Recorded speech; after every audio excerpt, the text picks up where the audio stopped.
दोस्तों, आचार्य चाणक्य न केवल महान विद्वान थे बल्कि एक कुशल रणनीतिकार भी थे। उनके विचारों और नीतियों ने न केवल उन्हें बल्कि उनके शिष्यों और अनुयायियों को भी शत्रुओं पर विजय पाने में मदद की। आज हम चाणक्य नीति के उन 7 महत्वपूर्ण रणनीतियों पर चर्चा करेंगे जिनसे आप अपने शत्रुओं से निपट सकते हैं और वह भी उससे बिना लड़े उसे उसकी औकात दिखा सकते हैं। आपका दुश्मन आपके पास आकर खुद माफ़ी मांगेगा। इससे पहले कि आप अपने दुश्मन को तड़पाना शुरू कर दो, जल्दी से इस वीडियो को लाइक करने के बाद चैनल को सब्सक्राइब कर लो, क्योंकि आपको हम रोज़ ऐसी ही चाणक्य की महान नीतियां बताते रहेंगे। और कमेंट में ये बताओ कि आप वीडियो कहां से देख रहे हैं। दुश्मन को हराने की पहली रणनीति जो चाणक्य ने बताई है वह है शत्रु को भ्रम में रखना। चाणक्य का मानना था कि अगर आप अपने शत्रु को उसके उद्देश्यों और योजनाओं के बारे में भ्रमित कर सकते हैं तो आप उसे आसानी से हरा सकते हैं। शत्रु को कभी भी यह पता नहीं चलना चाहिए कि आप क्या सोच रहे हैं या आपकी अगली चाल क्या होगी। ऐसा करने से शत्रु अपने कदम सोच समझकर नहीं उठा पाएगा और उसके फैसले गलत हो सकते हैं। उदाहरण के लिए, अगर किसी युद्ध में आप अपने शत्रु को यह दिखाने में कामयाब हो जाते हैं कि आपकी सेना कमज़ोर है, तो वह आपकी कमज़ोरी का फ़ायदा उठाने की कोशिश करेगा। लेकिन जैसे ही वह हमला करेगा, आप अपनी वास्तविक ताकत से उसे मात दे सकते हैं। इस तरह भ्रम की नीति से आप अपने शत्रु को उसके ही जाल में फंसा सकते हैं और उस पर विजय प्राप्त कर सकते हैं। दूसरी रणनीति जो चाणक्य ने बताई है वह है शत्रु की कमज़ोरी का फ़ायदा उठाना। हर शत्रु के अंदर कुछ ना कुछ कमज़ोरियां होती हैं, चाहे वह कितना भी शक्तिशाली क्यों ना हो। चाणक्य हमें सिखाते हैं कि हमें अपने शत्रु की कमज़ोरियों को ढूंढना चाहिए और उनका फ़ायदा उठाना चाहिए।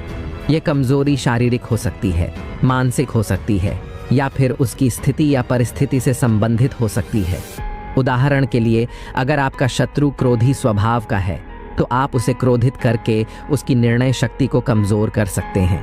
या अगर आपका शत्रु किसी आर्थिक समस्या से जूझ रहा है तो आप उसकी इस कमज़ोरी का फ़ायदा उठाकर उसे हराने के लिए उसे और अधिक कमज़ोर कर सकते हैं। इस तरह शत्रु की कमज़ोरियों का सही तरीके से उपयोग करके आप उस पर आसानी से विजय प्राप्त कर सकते हैं। तीसरी रणनीति जो चाणक्य ने बताया है वह है शत्रु के अंदर भय पैदा करना। चाणक्य का मानना था कि भय एक ऐसा हथियार है जो सबसे मजबूत शत्रु को भी कमज़ोर बना सकता है। अगर आप अपने शत्रु के मन में भय पैदा करने में कामयाब हो जाते हैं तो वह खुद ब खुद हमला करने से पहले कई बार सोचेगा। इस तरह भय की नीति से आप अपने शत्रु को मानसिक रूप से कमज़ोर कर सकते हैं और उसे बिना किसी संघर्ष के हरा सकते हैं। चौथी रणनीति जो चाणक्य ने बताई है वह है शत्रु को आपस में लड़ाना। ना था कि अगर आप अपने शत्रुओं को आपस में लड़ाने में सफल हो जाते हैं तो वे खुद ही कमज़ोर हो जाएंगे और आपको उन्हें हराने के लिए अधिक प्रयास नहीं करना पड़ेगा। यह नीति विशेष रूप से तब काम आती है जब आपके शत्रु की संख्या अधिक हो या जब वे गठबंधन में हो। उदाहरण के लिए, अगर आपके 2 या अधिक शत्रु एक ही समय पर आपके खिलाफ हों तो आप उनके बीच झगड़ा लगाकर उन्हें आपस में ही उलझा सकते हैं। इससे उनकी ताकत कमज़ोर हो जाएगी और वे एक दूसरे को ही ख़त्म कर देंगे। इस तरह आप बिना किसी प्रत्यक्ष संघर्ष के अपने शत्रुओं पर विजय प्राप्त कर सकते हैं। पांचवी रणनीति जो चाणक्य ने बताई है वह है समय का सही उपयोग करना। वैसे समय का सही उपयोग कई बार चैनल को सब्सक्राइब करके भी होता है, जो आप नहीं कर रहे हैं। तो वीडियो लाइक करने के बाद चैनल को सब्सक्राइब कर लो और यह समझो कि चाणक्य का मानना था कि सही समय पर सही कदम उठाना शत्रु पर विजय पाने के लिए अत्यंत आवश्यक है। अगर आप जल्दबाजी में कोई निर्णय लेते हैं तो आप अपने शत्रु के जाल में फंस सकते हैं। इसीलिए चाणक्य हमें सिखाते हैं कि हमें धैर्यपूर्वक प्रतीक्षा करनी चाहिए और सही समय का इंतजार करना चाहिए। उदाहरण के लिए, अगर आपका शत्रु किसी परेशानी या संकट में है तो यह सही समय हो सकता है उस पर हमला करने का। या अगर आप किसी योजना को लागू करने की सोच रहे हैं तो तब तक इंतजार करें जब तक कि परिस्थितियां आपके पक्ष में ना हो। इस तरह सही समय का इंतजार करके और अपने कदम को सोच समझकर उठाकर आप अपने शत्रु पर आसानी से विजय प्राप्त कर सकते हैं। छठी रणनीति जो चाणक्य ने बताया है वह है शत्रु की जासूसी करना। चाणक्य ने हमेशा अपने शिष्यों को सिखाया कि शत्रु के हर कदम की जानकारी होना आवश्यक है। बिना जानकारी के आप अपने शत्रु की ताकत, कमजोरी और योजना के बारे में नहीं जान सकते। जासूसी के माध्यम से आप शत्रु की हर चाल को पहले से जान सकते हैं और उसके खिलाफ तैयारी कर सकते हैं।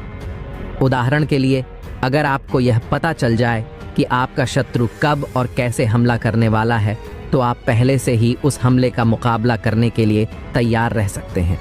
इस तरह जासूसी की मदद से आप शत्रु के हर कदम को विफल कर सकते हैं और उस पर जीत हासिल कर सकते हैं। 7वीं और अंतिम रणनीति जो चाणक्य ने बताई है वह है शत्रु के साथ संधि करना, लेकिन केवल तब जब यह आपके फायदे में हो।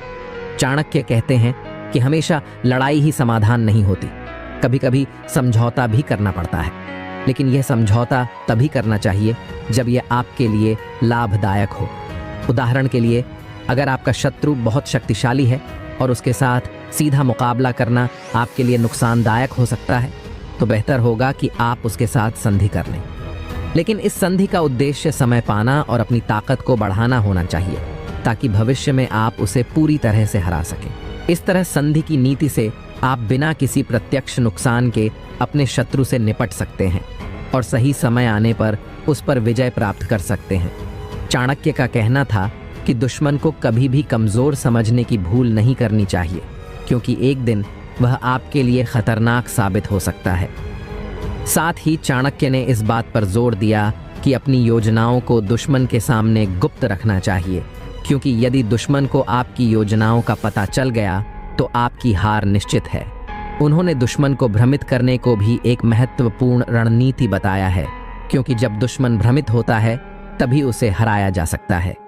चाणक्य की सलाह थी कि अगर दुश्मन शक्तिशाली हो तो उसे सीधे टकराने के बजाय उसकी शक्ति को धीरे धीरे कम करना चाहिए। उन्होंने कहा कि दुश्मन के साथ कभी भी सीधे और खुले तौर पर संघर्ष नहीं करना चाहिए।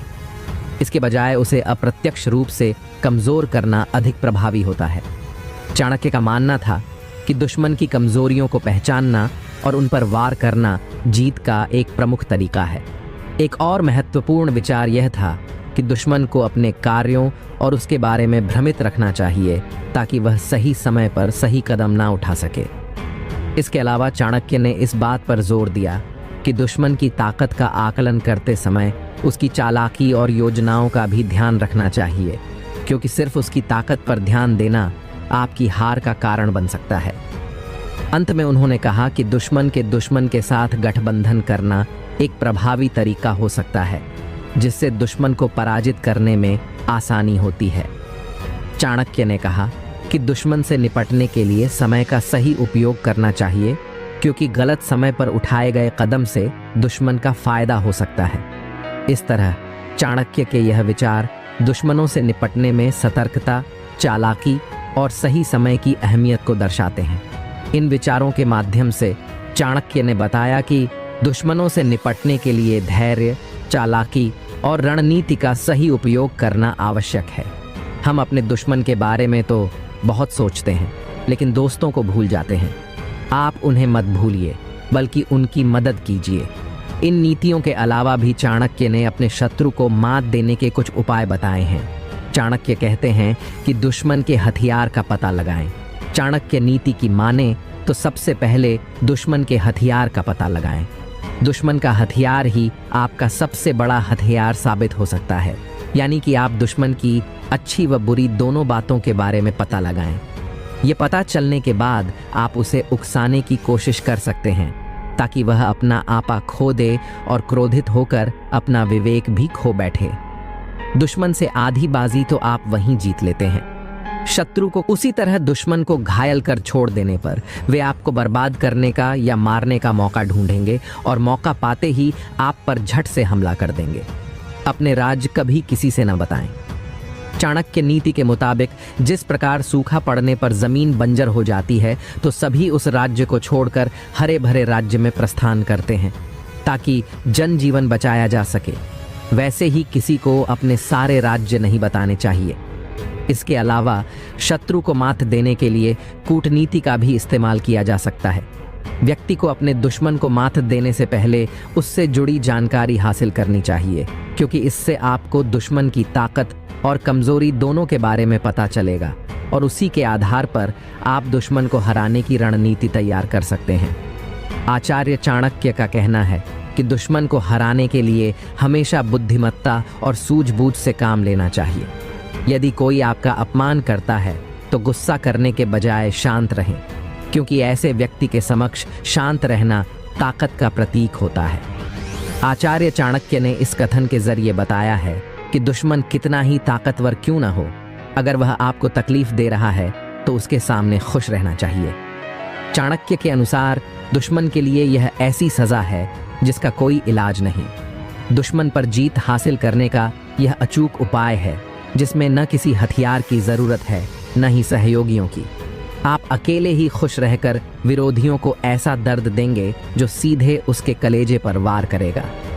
विरोधी अपनी दुश्मनी निकालने के लिए सदा व्यक्ति को तकलीफ में देखना चाहता है, लेकिन अगर आप उसके सामने हर परिस्थिति में खुश रहने की कोशिश करेंगे तो यह उसके मुंह पर करारा तमाचा होगा। साथ ही हंसते हंसते परेशानी का हल निकालना भी आपके लिए आसान हो जाएगा, क्योंकि इससे विरोधी के हौसले पस्त हो जाएंगे और यह उसके लिए सबसे बड़ी सजा होगी। जीवन में कई बार ऐसा मौका आता है जब कोई अपना हमें धोखा देता है, पीठ पीछे वार करता है।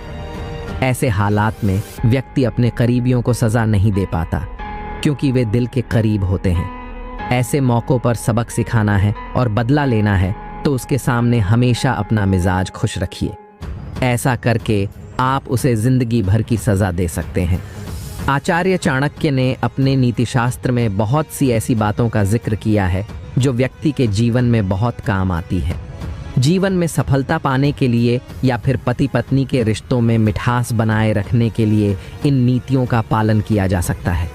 चाणक्य नीति में धन कमाने से लेकर गरीबी दूर करने तक के लिए कई उल्लेख किए गए हैं। इसी तरह चाणक्य ने अपने नीतिशास्त्र में बताया कि व्यक्ति के अंदर किन गुणों के होने पर वह अमीर बन सकता है। जिन लोगों में यह गुण होते हैं वे आज नहीं तो कल अवश्य अमीरों की गिनती में शामिल होंगे और दुनिया में खूब नाम कमाएंगे। चाणक्य कहते हैं कि प्रकृति ने हमारे शरीर को 5 तत्वों से बनाया, लेकिन कलयुग के इंसानों ने उसमें एक तत्व और अधिक कर दिया और वह है पैसा। पैसों से सब चीज़ें नहीं खरीदी जा सकती, लेकिन पैसों से बहुत कुछ खरीदा जा सकता है। आज के समय में पैसा कमाना जितना मुश्किल नहीं है, उससे भी ज़्यादा मुश्किल है पैसों को संभाल कर रखना। इस दुनिया में बहुत लोग ऐसे होते हैं जिनके पास कुछ पैसा क्या आ जाता है, वे लोग घमंड में आ जाते हैं। वे लोग पैसों के नियम को जानते ही नहीं हैं। आपने ध्यान दिया होगा कि सरस्वती की तस्वीर हमेशा बैठी होती है और लक्ष्मी की तस्वीर सीधी रहती है। सरस्वती यह कहती है कि मैं जल्दी आऊँगी नहीं, और यदि मैं आ गई तो वापस जाऊँगी नहीं, क्योंकि ज्ञान इतनी आसानी से अर्जित नहीं किया जा सकता, और यदि हमने एक बार किसी ज्ञान को अर्जित कर लिया तो वह ज्ञान हमसे कोई छीन नहीं सकता। लेकिन लक्ष्मी का यह नियम होता है कि वह जल्दी आ भी जाती है तो जल्दी चली भी जाती है। यदि किसी इंसान को सही तरीके से रखना नहीं आया तो वह जल्दी उस घर से निकल जाती है। आज की इस कहानी के अंदर मैं आप लोगों को 6 ऐसे खर्च बताऊंगा जिन्हें आपको आज और अभी से ही बंद कर देना चाहिए। तभी आप पैसों के सही नियम को समझ पाएंगे। आप कितना कमाते हैं यह ज़रूरी नहीं है। आप जितना भी कमाते हैं इसमें से आप अपना खर्चा इन 6 जगहों पर कम कर दें। धीरे धीरे आपके घर में धन रुकना शुरू हो जाएगा। आपको खुद ही लगेगा कि सच में हमारे घर में पैसा रुकना शुरू हो गया है। अमीर बनने का सबसे पहला रास्ता यही होता है कि अपने खर्च को कम कर दो और ज़्यादा पैसा कमाने का तरीका ढूंढो। तो चलिए जानते हैं कि वे कौन सी 6 चीज़ें हैं जहां हमें पैसा नहीं खर्च करना चाहिए। तो चलिए वीडियो शुरू करते हैं।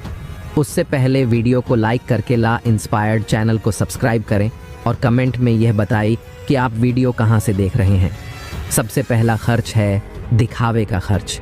आपके अगल बगल में किसी ने महंगी कार ले ली तो अब आपके मन में जलन होने लगती है कि मुझे भी जल्दी कार लेनी है, और यही दिखावे का खर्च आपको पूरी उम्र गरीब बनाकर रखता है। दोस्तों, हम में से ऐसे बहुत से लोग होते हैं जो सिर्फ दिखावे के चक्कर में ही बहुत सारा ऐसा सामान उठा लाते हैं जैसे कि दूसरों के सामने अपना रुतबा अधिक हो सके। कार ले लेना, महंगे जेवर ले लेना, महंगे मोबाइल ले लेना, या फिर ऐसी कोई महंगी चीज़ खरीद लेना जिसकी हमें हमारी ज़िंदगी में कोई ज़रूरत भी नहीं होती। और जब उन्हें कोई समझाता है तो कहते हैं हम किसी से कम हैं क्या। वे लोग यह नहीं समझते हैं कि इससे हमारा सिर्फ नुकसान होता है, न कि कुछ फ़ायदा। यदि आपको सच में अमीरी के रास्ते पर चलना है तो यह सारे खर्चे सबसे पहले आपको बंद करना होगा और वही पैसा कहीं इन्वेस्ट करना सीखना होगा। मैं यह नहीं कहता कि आप अपने शौक़ पूरे न करें।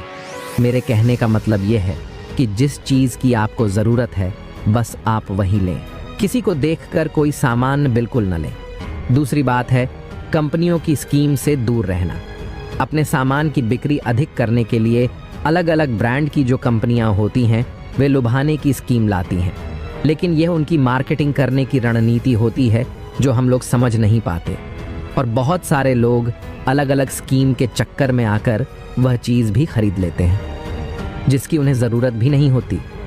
यदि हम मार्केट में जाते हैं और हमें पता चलता है कि पर डिस्काउंट के अंदर वॉच मिल रही है, बल्कि हमारे घर में तो 2-4 वॉच रखी हुई हैं, लेकिन फिर भी हम उस वॉच को खरीद लेते हैं। हम लोग यह नहीं समझते कि यह सब मार्केटिंग करने की रणनीति होती है। इससे हमें फ़ायदा नहीं होता बल्कि कंपनी को ही फ़ायदा होता है। इसीलिए ऐसे शौक़ कभी न पालें, क्योंकि यही गरीब होने का सबसे महत्वपूर्ण कारण भी होता है। जिस चीज़ की हमें ज़रूरत नहीं है और उसी चीज़ में हम लक्ष्मी को खर्च कर देते हैं तो उससे हमारे घर की लक्ष्मी नाराज़ हो जाती है और फिर धीरे धीरे हमारे घर से निकलने लगती है। तीसरा खर्च है कर्ज। आज के समय में ज़्यादातर लोग कर्ज लेकर महंगी महंगी चीज़ें खरीद लेते हैं, जैसे कि कार, बंगला, मोबाइल, और फिर उसका पैसा भरते रहते हैं। जैसे कि आजकल हम लोग क्रेडिट कार्ड का इस्तेमाल करते हैं। क्रेडिट कार्ड हमें पैसे खर्च करने के लिए कहता है, जो पैसा हमारे पास है या फिर जो पैसा हमारे पास आने वाला है, और उस पैसे को हम खर्च कर देते हैं। तो ज़रा सोचिए कि हम अमीर कैसे बन पाएंगे। जो पैसा हमारे पास आया ही नहीं उस पैसे को भी हम खर्च कर देते हैं। हम अमीर बनने के बारे में सोचते हैं, अमीर बनने की वीडियो देखते हैं, लेकिन उन बातों का पालन नहीं करते। बहुत लोग तो ऐसे भी होते हैं जो लोन लेकर ज़मीन खरीद लेते हैं और ये सोचते हैं कि जब हमें इसमें फ़ायदा होगा तो हम लोन वापस कर देंगे, लेकिन वे यह नहीं समझते कि जितना हमें इसमें फ़ायदा होगा उससे ज़्यादा हमें लोन का ब्याज भरना होगा। हाँ तो दोस्तों, ऐसा काम कभी ना करें। कर्ज लेकर कोई भी चीज़ न खरीदें। चौथी और सबसे अच्छी बात यह है कि आप अपने पैसों को कैश में रख कर ही खर्च करें। कभी भी मोबाइल फ़ोन के किसी भी ऐप का उपयोग करके पैसा खर्च न करें। आपको शायद पता नहीं होगा कि आप कोई भी सामान खरीदते हैं और फिर फ़ोन से पेमेंट करते हैं तो आपको आपके पैसा खर्च होने का ज़्यादा तकलीफ़ नहीं होता, क्योंकि वह पैसा आपके जेब से नहीं जा रहा। लेकिन वहीं पर यदि आप अपने जेब से पैसा निकाल कर खर्च करते हैं तो आपको महसूस होगा कि यार पैसा खर्च हो रहा है। अगर आपको यकीन ना हो तो आप ऐसा करके देखना, मार्केट जाना और फिर किसी भी सामान का पैसा अपने फ़ोन से पे करना, जिससे आपको ज़्यादा महसूस नहीं होगा कि आपका पैसा खर्च हो रहा है।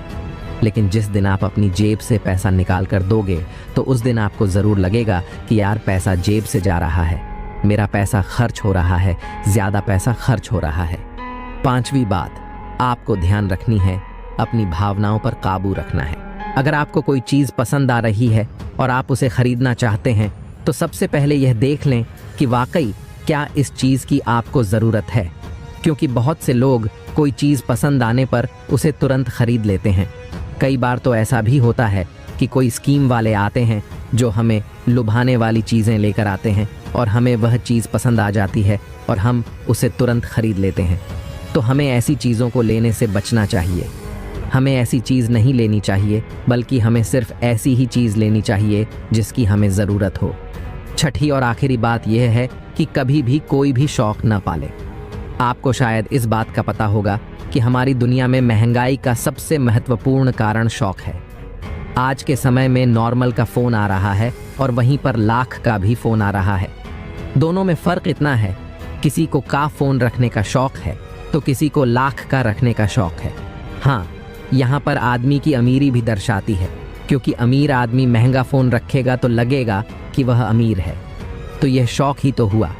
शौक है तभी तो उसने महंगा फोन रखा। इसीलिए महंगाई का कारण है शौक, और किसी भी चीज की महंगाई नहीं है। इसीलिए लोग समय समय पर शौक वाली चीजें बनाते रहते हैं, अच्छी अच्छी चीज बनाकर हमें लुभाने के लिए लेकर आते रहते हैं, ताकि हमें वह चीज पसंद आ जाए और हम उसे तुरंत खरीद लें, क्योंकि उन्हें पता है कि ना लोगों का शौक खत्म होगा और ना ही उनका मार्केटिंग बंद होगा। तो इसीलिए अपने शौक पर काबू करें, जितना हो सके कम शौक करें, क्योंकि शौक करने से हमारी जिंदगी नहीं चलेगी, बल्कि मेहनत करने से और पैसे को अपने पास सेव करने से जिंदगी चलेगी। क्योंकि आज के समय में पैसा ही सब कुछ है। भले ही आज के समय में हमसे कितने भी लोग यह बात कहते हैं कि पैसा ही सब कुछ नहीं होता, लेकिन यदि उनकी जिंदगी में सही तरीके से ध्यान रखकर देखा जाए तो उनके लिए पैसा ही सब कुछ होता है। वो पैसों के लिए ही इधर उधर भाग रहे हैं और हमें कहते हैं पैसों के पीछे मत भागो। तो दोस्तों, इस वीडियो में चाणक्य ने कुछ फिजूल खर्च बताने की कोशिश की है, ताकि उन खर्चों को आपको कंट्रोल में करना चाहिए, ताकि आपके पास पैसा बचे और ज़रूरत के समय वह पैसा आपके काम आ सके। और वह पैसा जब ज़रूरत के समय हमारे काम आता है तो हमारे दिल को जो शांति मिलती है वह सच में बहुत ही अद्भुत शांति होती है। दोस्तों, आइए अब इसे कहानी के माध्यम से समझते हैं। एक बार की बात है, एक गांव में दो औरतें रहती थीं। एक के पास एक भैंस थी और एक के पास एक बकरी थी। जिसके पास भैंस थी वह औरत सही तरीके से किसी भी चीज़ को संभाल कर रखना नहीं जानती थी। उसकी भैंस दूध तो बहुत देती थी, लेकिन उसने दूध की कीमत जानी ही नहीं और वह दूध घर की बिल्ली को पिला देती थी। उस दूध को ऐसे ही खर्च कर देती थी। दूध को सही तरीके से उपयोग में कैसे लिया जाता है वह औरत जानती ही नहीं थी।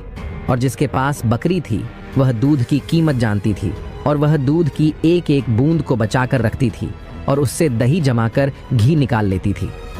धीरे धीरे वह बहुत सारा घी इकट्ठा कर लेती है। अब जिसके पास भैंस थी उसने दूध की अहमियत कभी जानी ही नहीं थी। उसने कभी भी दूध से घी निकालने के बारे में सोच ही नहीं थी। फिर एक दिन उसके घर में कुछ मेहमान आ जाते हैं और मेहमानों को तो रूखी रोटी नहीं खिलाया जा सकता, यह तो आप हम सभी जानते हैं। तो इसीलिए वह औरत उस औरत के पास जाती है जिसके पास बकरी थी। उस औरत के पास से एक पाँव घी ले आती है। वह औरत यह कहकर घी लाती है कि मैं जल्द ही अपनी भैंस का दूध निकाल कर घी निकालूंगी तो मैं तुम्हें तुम्हारा घी वापस कर दूंगी। और बकरी रखने वाली औरत उसको उधार के तौर पर घी दे देती है और फिर वह औरत अपने मेहमानों को खाना खिला देती है। उसके बाद बहुत दिन निकल जाते हैं, लेकिन वह भैंस रखने वाली औरत उसको घी वापस नहीं करती। यह एक दिन फिर बकरी रखने वाली औरत भैंस रखने वाली औरत के पास जाती है और कहती है कि मैं तुम्हें एक बार घी दी थी तो मैं वह घी वापस लेने आई हूँ। यह सुनकर वह औरत कहती है, कौन सा घी? तू भला मुझे घी कैसे दे सकती है? मेरे पास तो भैंस है और तेरे पास तो बकरी है, और मैं भला तुझसे घी क्यों मांगूंगी? मेरे पास तो इतनी अच्छी भैंस है और उसका तो बहुत ज़्यादा दूध होता है। मैं तो खुद उससे घी निकाल लूंगी, मैं भला तुझसे घी क्यों उधार लूंगी? यह कहकर वह देने से मना कर देती है और फिर बकरी रखने वाली औरत वापस आ जाती है, क्योंकि उसको यह पता था कि कोई भी अब मेरी बात पर विश्वास नहीं करेगा। क्योंकि उसके पास तो भैंस है, लेकिन फिर भी उसने कई लोगों से बोली, पर इस बात को कोई मानने को तैयार ही नहीं था। सबका जवाब एक सा था कि भला भैंस रखने वाला बकरी रखने वाले से घी उधार क्यों लेगा? ये बात कोई भी मानने को तैयार नहीं था। उसी गांव के बाहर एक गुरु रहते थे और फिर वह बकरी रखने वाली औरत उस गुरु के पास जाती है और उन्हें अपनी सारी समस्याएं बताती है। उसके बाद उस गुरु ने भैंस रखने वाली औरत को बुलवाया और फिर वह औरत भी उस गुरु के पास पहुंच जाती है और वह भी अपनी बात बताते हुए कहती है कि गुरुदेव, ये झूठ बोल रही है, मेरे पास तो भैंस है और भला मैं इससे घी क्यों लूंगी? अब उस गुरु को इसका फैसला करना था कि क्या सच में भैंस रखने वाली औरत बकरी रखने वाली औरत से घी उधार ली है या नहीं, क्योंकि बकरी का दूध तो बहुत कम होता है और भैंस का तो बहुत ज़्यादा होता है। तो क्या ज़रूरत हो गई कि एक भैंस वाली को बकरी वाली से घी उधार लेना हुआ? अब गुरु बहुत देर सोचते हैं और उसके बाद दोनों औरतों को अपने पास बुलाकर एक एक लोटा पानी देते हुए कहते हैं कि यह पानी लेकर जाओ और दोनों ही अच्छे से हाथ पैर धोकर आओ। अब एक लोटा पानी देखकर भैंस रखने वाली औरत कहती है कि गुरुदेव, सिर्फ एक लोटा पानी से हाथ पैर कैसे धो पाऊंगी।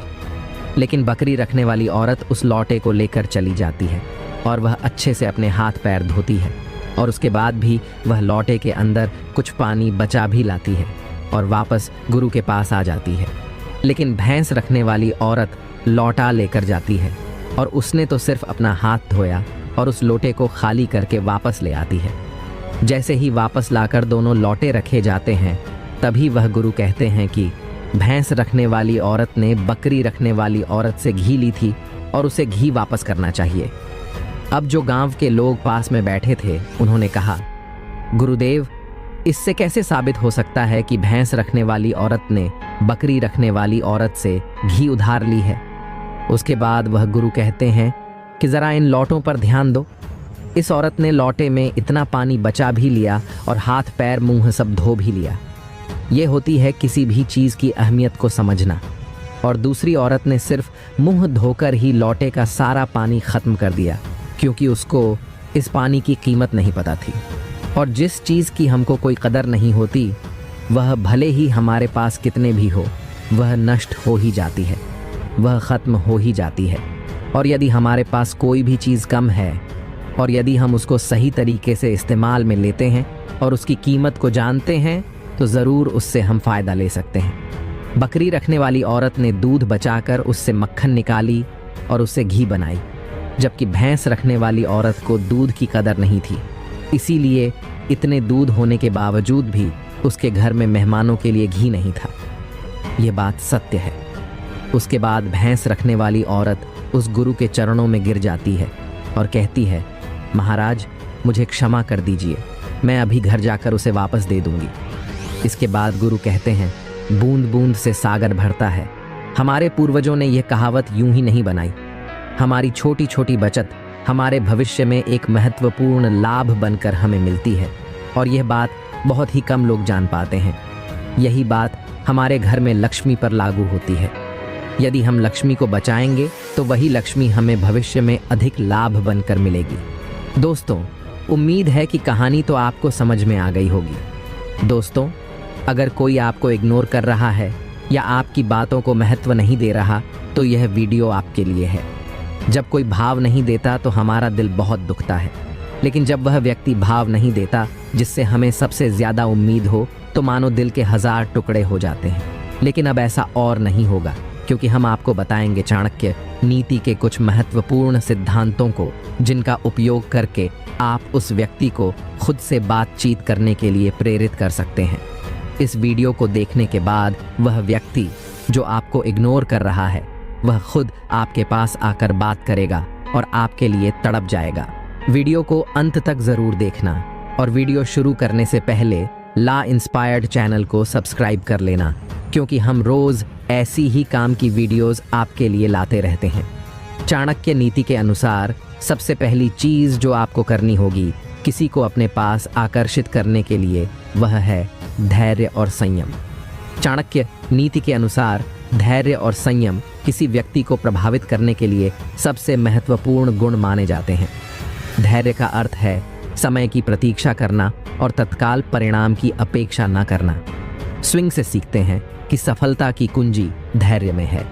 जब आप धैर्य रखते हैं तो आप उन परिस्थितियों का सामना करने के लिए तैयार रहते हैं जो आपके नियंत्रण से बाहर होती हैं। यह मानसिक शांति और स्थिरता बनाए रखने में मदद करता है, जिससे आप अपने लक्ष्यों को बेहतर तरीके से प्राप्त कर सकते हैं। संयम का मतलब है अपनी भावनाओं पर नियंत्रण रखना और आवेगपूर्ण कार्यों से बचना। चाणक्य का मानना था कि जो व्यक्ति अपनी भावनाओं पर नियंत्रण रख सकता है, वह अपने जीवन में आने वाली चुनौतियों का सफलतापूर्वक सामना कर सकता है। जब आप संयमित रहते हैं तो आप अधिक तर्कसंगत और बुद्धिमानी से निर्णय लेते हैं, जिससे आप अपनी प्रतिष्ठा और संबंधों को बनाए रख सकते हैं, क्योंकि लोग उन व्यक्तियों की सराहना करते हैं जो कठिन परिस्थितियों में भी शांत और संयमित रहते हैं। धैर्य और संयम का सम आपकी शक्ति को बढ़ाता है और आपको एक प्रभावशाली व्यक्तित्व बनाने में मदद करता है। जब आप धैर्य और संयम के साथ अपने लक्ष्यों की ओर बढ़ते हैं तो आप अपने कार्यों और शब्दों में परिपक्वता और विश्वास प्रदर्शित करते हैं। लोग आपकी इस स्थिरता और शांति को देखकर प्रभावित होते हैं और आपकी ओर आकर्षित होते हैं। इस प्रकार चाणक्य नीति के ये गुण न केवल आपको अपने लक्ष्यों तक पहुंचाने में मदद करते हैं बल्कि दूसरों को भी आपकी ओर आकर्षित करते हैं और उन्हें आपके प्रति सम्मानपूर्ण दृष्टिकोण अपनाने के लिए प्रेरित करते हैं। चाणक्य नीति के अनुसार दूसरी चीज जो आपको करनी होगी किसी को अपने पास आकर्षित करने के लिए वह है स्वयं में सुधार। चाणक्य के अनुसार स्वयं में सुधार करना और अपनी योग्यता और क्षमताओं को निरंतर बढ़ाना अत्यंत महत्वपूर्ण है। स्वयं में सुधार का अर्थ है अपने ज्ञान, कौशल और व्यवहार को समय समय पर उन्नत करना। यह प्रक्रिया आपको अपने व्यक्तिगत और पेशेवर जीवन में सफल होने के लिए आवश्यक उपकरण प्रदान करती है। जब आप अपने कौशल और ज्ञान में निरंतर वृद्धि करते हैं तो आप अपनी क्षमताओं के प्रति अधिक आत्मविश्वास महसूस करते हैं, जो आपके कार्यों और निर्णयों में परिलक्षित होता है। अपने काम और व्यवहार में उत्कृष्टता प्रदर्शित करना भी चाणक्य के सिद्धांतों का एक महत्वपूर्ण हिस्सा है। इसका मतलब है कि आप जो भी कार्य करें उसे पूर्ण निष्ठा, समर्पण और गुणवत्ता के साथ करें। उत्कृष्टता का लक्ष्य केवल अपने कार्यों को बेहतर बनाने में नहीं है बल्कि यह दूसरों के लिए एक उदाहरण स्थापित करने में भी है। जब आप अपने काम में उत्कृष्टता दिखाते हैं तो लोग न केवल आपके प्रयासों की सराहना करते हैं बल्कि वे आपसे सीखने और प्रेरित होने की कोशिश भी करते हैं। जब आप अपनी योग्यता और क्षमताओं को बढ़ाते हैं और अपने काम में उत्कृष्टता प्रदर्शित करते हैं तो लोग स्वाभाविक रूप से आपकी ओर आकर्षित होते हैं। यह आकर्षण न केवल आपकी व्यक्तिगत प्रतिभा के कारण होता है बल्कि आपके अनुशासन, समर्पण और सकारात्मक दृष्टिकोण के कारण भी होता है। लोग ऐसे व्यक्तियों की ओर आकर्षित होते हैं जो स्वयं को निरंतर सुधारने के लिए प्रतिबद्ध होते हैं और जो अपने कार्यों में श्रेष्ठता प्राप्त करने की कोशिश करते हैं। इस प्रकार चाणक्य नीति के अनुसार स्वयं में सुधार करना और उत्कृष्टता प्रदर्शित करना न केवल आपको व्यक्तिगत और पेशेवर जीवन में सफल बनाता है बल्कि यह दूसरों को भी प्रेरित करता है और आपकी प्रतिष्ठा को बढ़ाता है। चाणक्य नीति के अनुसार तीसरी चीज जो आपको करनी होगी किसी को अपने पास आकर्षित करने के लिए वह है सदाचार और विनम्रता। चाणक्य नीति में सदाचार और विनम्रता को अत्यधिक महत्व दिया गया है। सदाचार का अर्थ है नैतिकता, ईमानदारी और अच्छे व्यवहार का पालन करना। यह सुनिश्चित करता है कि आपके कार्य और शब्द सच्चाई और ईमानदारी पर आधारित हों। सदाचारी व्यक्ति समाज में एक सकारात्मक छवि बनाता है और लोगों का विश्वास और सम्मान अर्जित करता है। जब आप सदाचार का पालन करते हैं तो लोग आप पर भरोसा करते हैं और आपके साथ व्यवहार करने में सहज महसूस करते हैं। विनम्रता भी चाणक्य के सिद्धांतों का एक महत्वपूर्ण हिस्सा है। विनम्रता का अर्थ है अपने अहंकार को नियंत्रण में रखना और दूसरों के प्रति आदर और सम्मान का भाव रखना। विनम्र व्यक्ति दूसरों की भावनाओं और विचारों का सम्मान करता है और कभी भी अपनी उपलब्धियों या योग्यताओं का घमंड नहीं करता। जब आप विनम्रता से व्यवहार करते हैं तो लोग आपकी विनम्रता और सरलता की सराहना करते हैं। यह आपके व्यक्तित्व को आकर्षक और सम्माननीय बनाता है। अपने शब्दों और कार्यों में हमेशा विनम्रता बनाए रखना महत्वपूर्ण है। यह केवल एक गुण नहीं है बल्कि यह आपके संचार और संबंधों को मजबूत बनाने का एक तरीका भी है। जब आप विनम्रता और सदाचार का पालन करते हैं तो आप लोगों के दिलों में स्थान बनाते हैं और वे आपकी संगति में रहना पसंद करते हैं। यह आपके नेटवर्क को बढ़ाने और मजबूत करने में भी मदद करता है। इस प्रकार चाणक्य नीति के अनुसार सदाचार और विनम्रता का पालन करना न केवल आपके व्यक्तित्व को आकर्षक बनाता है बल्कि यह आपको समाज में एक सम्मानजनक स्थान भी प्रदान करता है। जब आप नैतिकता और विनम्रता से प्रेरित होकर कार्य करते हैं तो लोग स्वतः ही आपकी ओर आकर्षित होते हैं और आपके प्रति आदर और सम्मान का भाव रखते हैं। चाणक्य नीति के अनुसार चौथी चीज जो आपको करनी होगी किसी को अपने पास आकर्षित करने के लिए वह है साहस और आत्मविश्वास। इसे करने के बाद भाव ना देने वाला व्यक्ति आपके लिए तड़प जाएगा। लेकिन इसे समझने से पहले मैं आपको याद दिला दूं कि आपने अभी तक चैनल को सब्सक्राइब नहीं किया है। कृपया सब्सक्राइब कर लें और अपने उस खास व्यक्ति के खातिर जिसके लिए आप वीडियो देख रहे हैं, इस वीडियो को लाइक कर दीजिए। चाणक्य नीति के अनुसार साहस और आत्मविश्वास किसी भी व्यक्ति की सफलता के महत्वपूर्ण गुण हैं। आत्मविश्वास का मतलब है कि आप अपने विचारों, क्षमताओं और निर्णयों में विश्वास रखते हैं। जब आप आत्मविश्वास से भरे होते हैं तो आप अपने कार्यों और विचारों को दृढ़ता से प्रस्तुत करते हैं। यह न केवल आपके व्यक्तित्व को मजबूत बनाता है, बल्कि दूसरों को भी यह विश्वास दिलाता है कि आप अपने लक्ष्यों को प्राप्त कर सकते हैं। आत्मविश्वास से भरे व्यक्ति की बातें और कार्य दूसरों को प्रभावित करते हैं और वे उसकी राय और सुझावों को गंभीरता से लेते हैं। साहस भी एक महत्वपूर्ण गुण है जो चाणक्य नीति में विशेष महत्व रखता है। साहस का अर्थ है किसी भी चुनौती या कठिनाई का सामना करने की हिम्मत और इच्छा शक्ति, जो आपको जोखिम उठाने, नए अवसरों का पीछा करने और असफलताओं से डरने के बजाय उनसे सीखने की क्षमता देता है। जब आप साहस दिखाते हैं तो आप न केवल अपनी सीमाओं को पार करते हैं, बल्कि दूसरों को भी प्रेरित करते हैं। साहसी व्यक्ति हमेशा कठिन परिस्थितियों में भी धैर्य और धीरज बनाए रखता है, जिससे लोग उसकी तारीफ और सम्मान करते हैं। साहस और आत्मविश्वास से भरा व्यक्तित्व हमेशा दूसरों को प्रभावित करता है। जब आप आत्मविश्वास और साहस के साथ अपने विचारों और कार्यों को प्रस्तुत करते हैं तो लोग आपके दृढ़ विश्वास और उत्साह को महसूस करते हैं। यह उनके मन में आपके प्रति एक सकारात्मक और प्रभावशाली छवि बनाता है। ऐसे व्यक्ति के साथ लोग सहयोग करना और उसकी नेतृत्व क्षमता को मान्यता देना पसंद करते हैं। चाणक्य नीति के अनुसार 5वीं चीज जो आपको करनी होगी किसी को अपने पास आकर्षित करने के लिए, वह है समय की प्रतीक्षा। चाणक्य नीति के अनुसार सही समय की प्रतीक्षा करना किसी भी कार्य को सफलतापूर्वक संपन्न करने के लिए अत्यंत महत्वपूर्ण है। सही समय पर किया गया कार्य सबसे प्रभावी और फलदायक होता है। अक्सर हम जल्दबाजी में निर्णय ले लेते हैं या कार्य करते हैं, जिससे परिणाम स्वरूप हमें असफलता का सामना करना पड़ता है। इसीलिए चाणक्य हमें सिखाते हैं कि हमें धैर्यपूर्वक सही समय का इंतजार करना चाहिए और तभी कार्य करना चाहिए जब परिस्थितियां हमारे पक्ष में हों।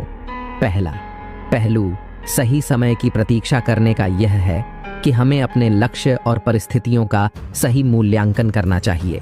जल्दबाजी में लिए गए निर्णय अक्सर हमें गलत रास्ते पर ले जाते हैं। सही समय की प्रतीक्षा करने से हमें यह सुनिश्चित करने का अवसर मिलता है कि हम पूरी तरह से तैयार हैं और हमारी योजना मजबूत और ठोस है। यह हमारी सफलता की संभावनाओं को बढ़ाता है और हमें अनावश्यक जोखिमों से बचाता है। दूसरा पहलू यह है कि सही समय की प्रतीक्षा करना हमें धैर्य और संयम सिखाता है। जीवन में कई बार हमें प्रतिकूल परिस्थितियों का सामना करना पड़ता है और यह महत्वपूर्ण है कि हम धैर्यपूर्वक सही समय का इंतजार करें। इससे हमें मानसिक शांति मिलती है और हम तर्कसंगत और विवेकपूर्ण निर्णय ले सकते हैं। सही समय का इंतजार करने से हमें अपनी ऊर्जा और संसाधनों का सही उपयोग करने का मौका मिलता है, जिससे हमारी सफलता की संभावनाएं बढ़ जाती हैं।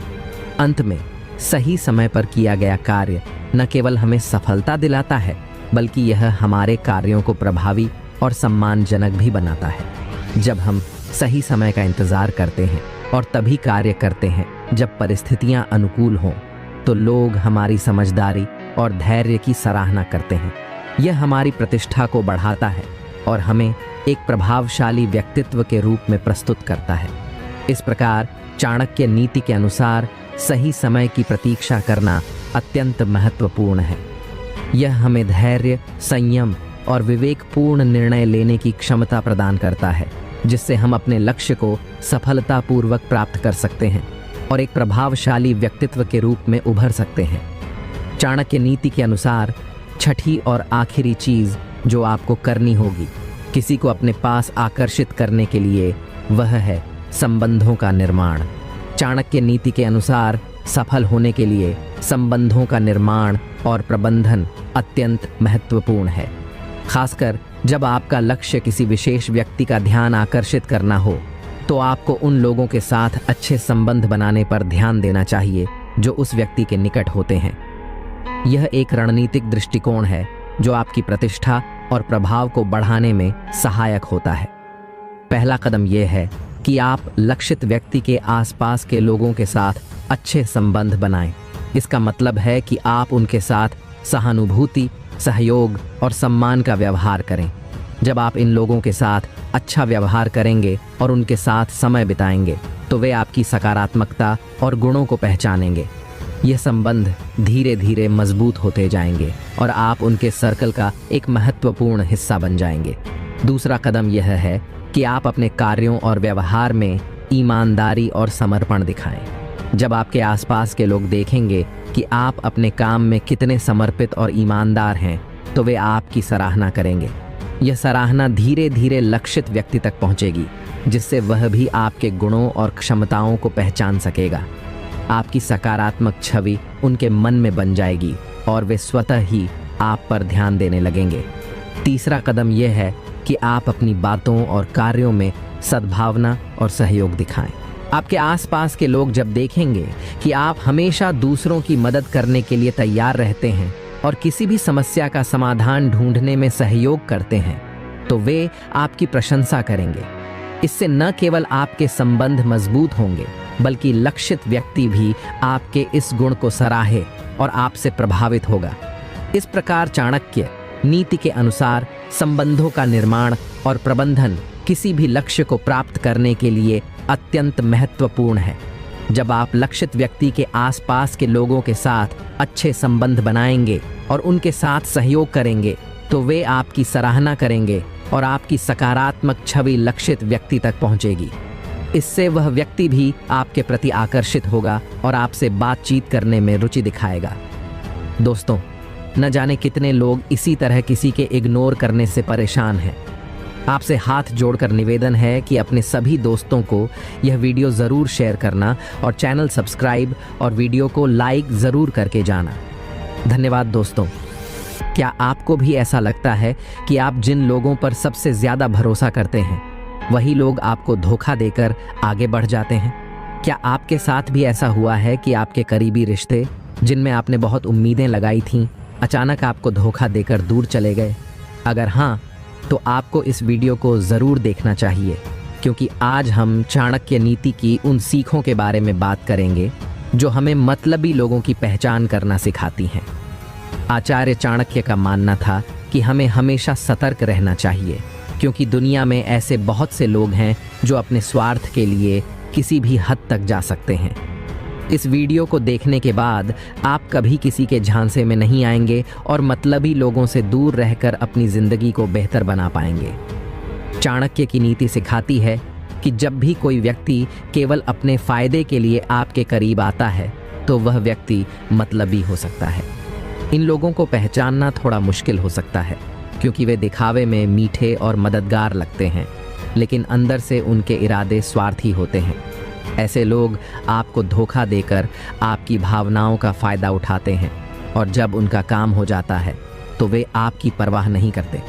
इस वीडियो के माध्यम से हम चाणक्य की उन नीतियों पर चर्चा करेंगे जो आपको ऐसे स्वार्थी लोगों की पहचान करने में मदद करेंगी। ध्यान से सुनिए और समझिए, क्योंकि एक बार अगर आपने इन्हें पहचान लिया तो आप अपनी ज़िंदगी में बेहतर रिश्तों और विश्वास पात्र लोगों का चयन कर सकेंगे। आगे बढ़ने से पहले चैनल को सब्सक्राइब कर लो और वीडियो को लाइक ज़रूर करें। मतलबी लोगों की पहली पहचान चाणक्य ने बताई है कि वे केवल तब आपके करीब आते हैं जब उन्हें आपसे कोई फ़ायदा हो। चाणक्य कहते हैं कि मतलबी लोग आपके साथ तभी नज़र आते हैं जब उन्हें आपसे कोई काम हो। यह लोग आपको तब तक अनदेखा करेंगे जब तक उनकी ज़रूरतें पूरी नहीं हो जाती। जब उनका काम निकल जाता है तो वे आपको नज़रअंदाज कर देते हैं। ऐसे लोग दिखावे में अच्छे और मददगार लग सकते हैं, लेकिन उनके इरादे हमेशा स्वार्थी होते हैं।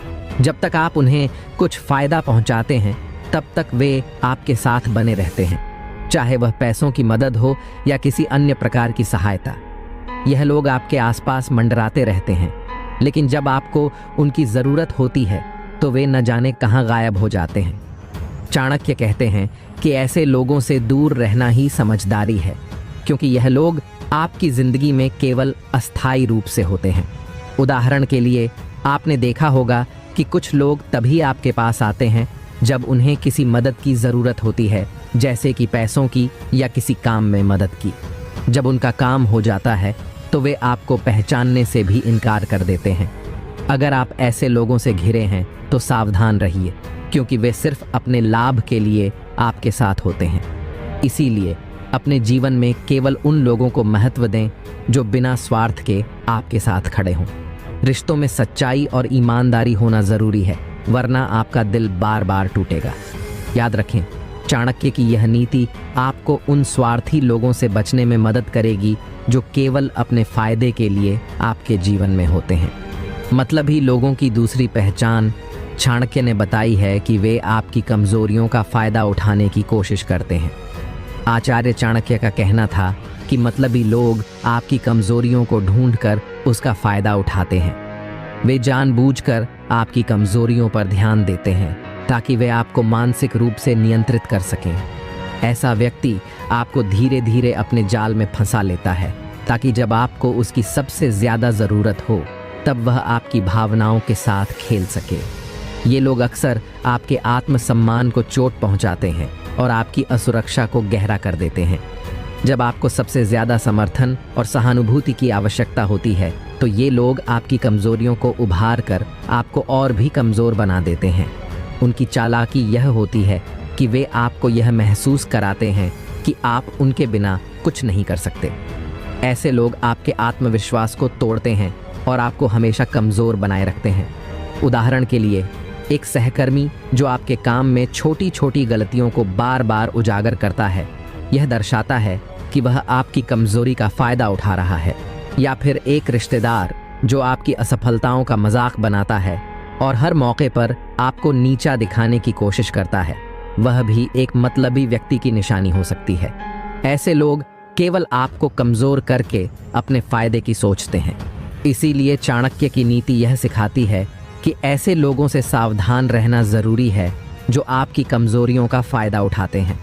आपको अपनी ताकत को पहचान कर ऐसे स्वार्थी लोगों से दूरी बनानी चाहिए, ताकि वे आपके आत्मविश्वास को कम न कर सकें। मतलबी लोगों की तीसरी पहचान चाणक्य ने बताई है कि वे दिखावे में मीठे और पीछे से धोखेबाज होते हैं। चाणक्य का कहना था कि ऐसे लोग सामने से आपके साथ बहुत मीठे और दयालु होते हैं, लेकिन जब आप उनकी नज़रों से दूर होते हैं तो वे आपकी बुराई करने से नहीं चूकते। ऐसे लोग आपके सामने अच्छे बनने का दिखावा करते हैं ताकि आप उन पर भरोसा कर सकें, लेकिन असल में उनका मकसद सिर्फ आपका फ़ायदा उठाना होता है। ये लोग हमेशा आपकी तारीफ़ों के पुल बांधते रहेंगे ताकि आपको लगे कि वे आपके सच्चे मित्र हैं, लेकिन जब आप वहाँ नहीं होते तो वे आपकी पीठ पीछे आपकी आलोचना करते हैं। उनके शब्द और उनके कार्यों में हमेशा एक अंतर होता है जिसे समझना बहुत ज़रूरी है। ऐसे लोग आपको सामने से अच्छा महसूस कराएंगे, लेकिन आपके भरोसे का गलत फ़ायदा उठाएंगे। उदाहरण के तौर पर, एक मित्र जो आपके सामने हमेशा आपकी तारीफ़ करता है लेकिन आपके पीठ पीछे आपकी गलतियां गिनाता है, वह मतलबी है। ऐसा व्यक्ति सिर्फ अपने फ़ायदे के लिए आपके साथ जुड़ा रहता है और मौका मिलने पर आपको धोखा देने से नहीं हिचकिचाएगा। असल में आपकी पीठ पीछे धोखा दें। ऐसे लोग आपकी तरक्की में बाधा बन सकते हैं और उनसे दूरी बनाकर ही आप सच्ची सफलता की ओर बढ़ सकते हैं। मतलबी लोगों की चौथी पहचान चाणक्य ने बताई है कि वे आपके सफल होने पर जलन महसूस करते हैं। दरअसल चाणक्य का मानना था कि जब आप किसी लक्ष्य को हासिल कर लेते हैं या सफल हो जाते हैं तो मतलबी लोग आपकी सफलता से जलते हैं। वे आपके सामने खुश होने का नाटक करेंगे, लेकिन अंदर ही अंदर आपकी तरक्की से चिढ़ते हैं। उनकी यही जलन समय के साथ आपके रिश्ते को खराब कर सकती है और उनके असली चेहरे को सामने ला सकती है। जब आप सफल होते हैं तो सच्चे मित्र और परिवार वाले आपके साथ उस खुशी को बांटते हैं, लेकिन मतलबी लोग आपके साथ ऐसा नहीं करते। वे आपके सामने नकली मुस्कान के साथ बधाई देंगे, लेकिन उनकी आंखों में ईर्ष्या साफ नजर आएगी। ऐसे लोग आपकी सफलता को पचा नहीं पाते और हर संभव कोशिश करते हैं कि वे आपको किसी तरह नीचा दिखा सकें। उदाहरण के लिए, एक सहकर्मी जो आपकी प्रमोशन पर बधाई देने के बजाय उसे छोटा करके दिखाता है, या फिर कोई दोस्त जो आपकी खुशी में शामिल न होकर आपको नज़रअंदाज करता है, वह मतलबी हो सकता है। ये लोग आपकी सफलता से असहज होते हैं और इसे सहन नहीं कर पाते। चाणक्य की नीति हमें सिखाती है कि ऐसे लोगों से बचकर रहना चाहिए, क्योंकि उनके साथ रिश्ते रखना आपके लिए नुकसानदेह हो सकता है।